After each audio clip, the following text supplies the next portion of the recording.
Adapun Sarai, istri Abram itu tidak beranak. Ia mempunyai seorang hamba perempuan orang Mesir, Hagar namanya. Berkatalah Sarai kepada Abram, "Engkau tahu, Tuhan tidak memberi aku melahirkan anak. Karena itu, baiklah hampiri hambaku itu. Mungkin oleh dialah aku dapat memperoleh seorang anak." Dan Abram mendengarkan perkataan Sarai.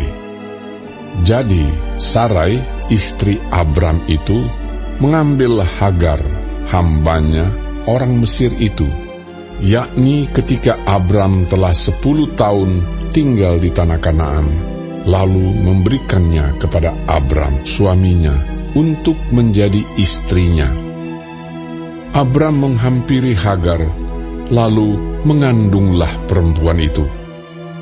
Ketika Hagar tahu bahwa ia mengandung, maka ia memandang rendah akan nyonyanya itu.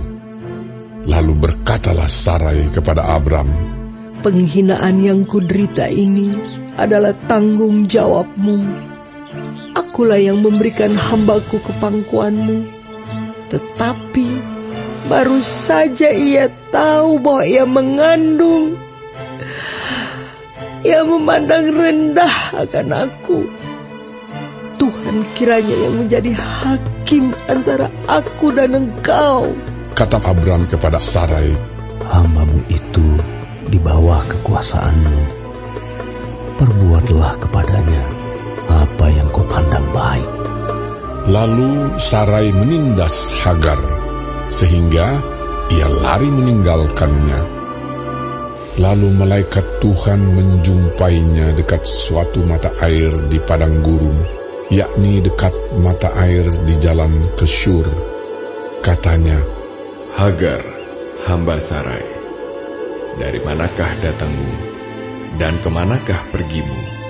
Jawabnya, "Aku lari meninggalkan Sarai, nyonyaku." Lalu kata malaikat Tuhan itu kepadanya, "Kembalilah kepada nyonyamu. Biarkanlah engkau ditindas di bawah kekuasaannya." Lagi kata malaikat Tuhan itu kepadanya, "Aku akan membuat sangat banyak keturunan, sehingga tidak dapat dihitung karena banyaknya." Selanjutnya kata malaikat Tuhan itu kepadanya, "Engkau mengandung dan akan melahirkan seorang anak laki-laki, dan akan menamainya Ismail, sebab Tuhan telah mendengar tentang penindasan atasmu itu. Seorang laki-laki yang lakunya seperti keledai liar. Demikianlah nanti anak itu. Tangannya akan melawan tiap-tiap orang, dan tangan tiap-tiap orang akan melawan dia. Dan di tempat kediamannya, ia akan menentang semua saudaranya." Kemudian Hagar menamakan Tuhan yang telah berfirman kepadanya itu dengan sebutan, "Engkaulah El Roi." Sebab katanya, "Bukankah di sini kulihat Dia yang telah melihat aku?" Sebab itu sumur tadi disebutkan orang Sumur Lahai Roi. Letaknya antara Kades dan Beret. Lalu Hagar melahirkan seorang anak laki-laki bagi Abram, dan Abram menamai anak yang dilahirkan Hagar itu Ismail. Abram berumur 86 tahun ketika Hagar melahirkan Ismail baginya.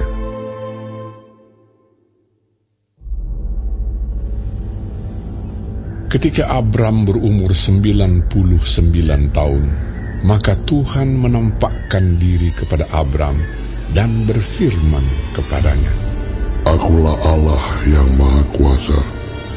Hiduplah di hadapanku dengan tidak bercela. Aku akan mengadakan perjanjian antara aku dan engkau, dan aku akan membuat engkau sangat banyak." Lalu sujudlah Abram, dan Allah berfirman kepadanya, "Dari pihakku, inilah perjanjianku dengan engkau. Engkau akan menjadi bapa sejumlah besar bangsa. Karena itu, namamu bukan lagi Abram, melainkan Abraham, karena engkau telah kutetapkan menjadi bapa sejumlah besar bangsa. Aku akan membuat engkau beranak cucu sangat banyak. Engkau akan kubuat menjadi bangsa-bangsa, dan daripadamu akan berasal raja-raja. Aku akan mengadakan perjanjian antara aku dan engkau, serta keturunanmu turun-temurun, menjadi perjanjian yang kekal, supaya aku menjadi Allahmu dan Allah keturunanmu. Kepadamu dan kepada keturunanmu akan kuberikan negeri yang kau diami sebagai orang asing, yakni seluruh tanah Kanaan akan kuberikan menjadi milikmu untuk selama-lamanya. Dan aku akan menjadi Allah mereka.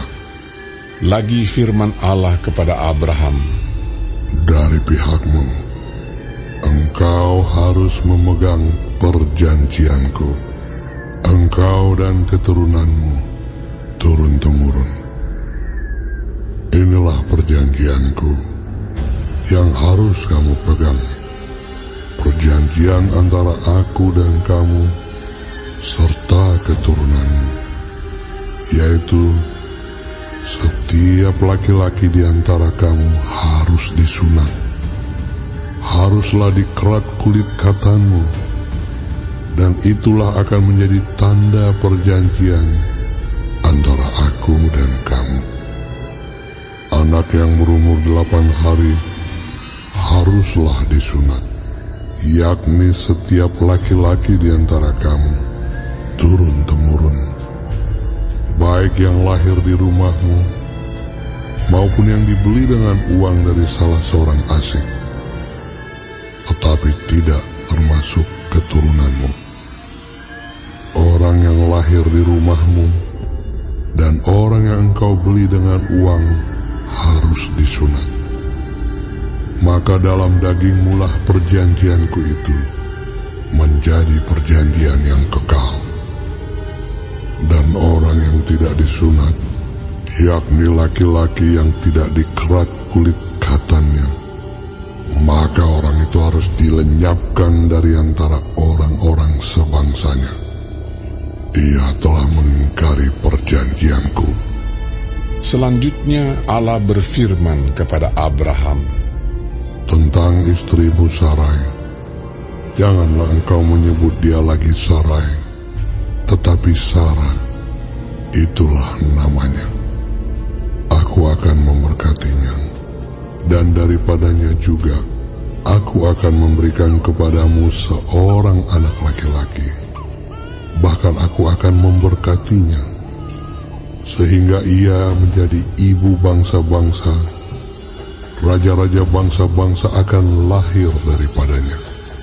Lalu tertunduklah Abraham dan tertawa serta berkata dalam hatinya, mungkinkah bagi seorang yang berumur 100 tahun dilahirkan seorang anak?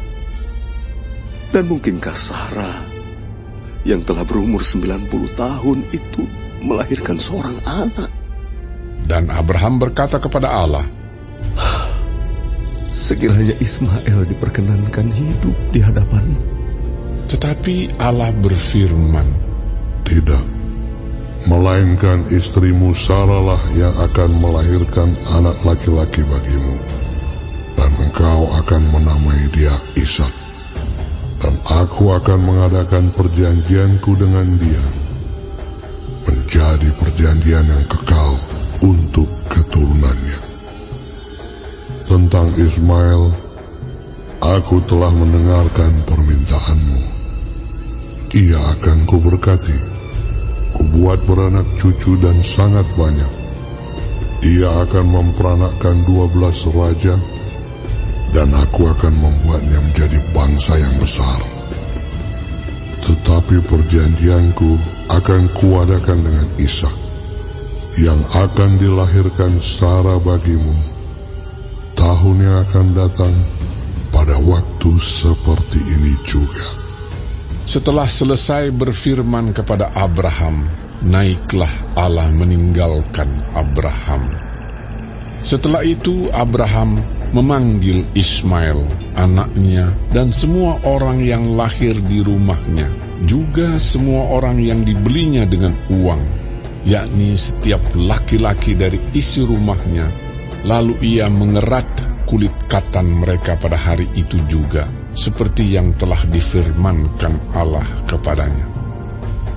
Abraham berumur 99 tahun ketika dikerat kulit katannya. Dan Ismail, anaknya, berumur 13 tahun ketika dikerat kulit katannya. Pada hari itu juga Abraham dan Ismail, anaknya, disunat. Dan semua orang dari isi rumah Abraham, baik yang lahir di rumahnya maupun yang dibeli dengan uang dari orang asing, disunat bersama-sama dengan dia. Kemudian Tuhan menampakkan diri kepada Abraham dekat pohon tarbantin di Mamre, sedang ia duduk di pintu kemahnya waktu hari panas terik. Ketika ia mengangkat mukanya, ia melihat 3 orang berdiri di depannya. Sesudah dilihatnya mereka, ia berlari dari pintu kemahnya menyongsong mereka. Lalu sujudlah ia sampai ke tanah, serta berkata, Tuanku, jika aku telah mendapat kasih Tuanku, janganlah kiranya lampaui hamba-Mu ini. Biarlah diambil air sedikit, basuhlah kakimu, dan duduklah beristirahat di bawah pohon ini. Biarlah ku ambil sepotong roti, supaya Tuhan segar kembali.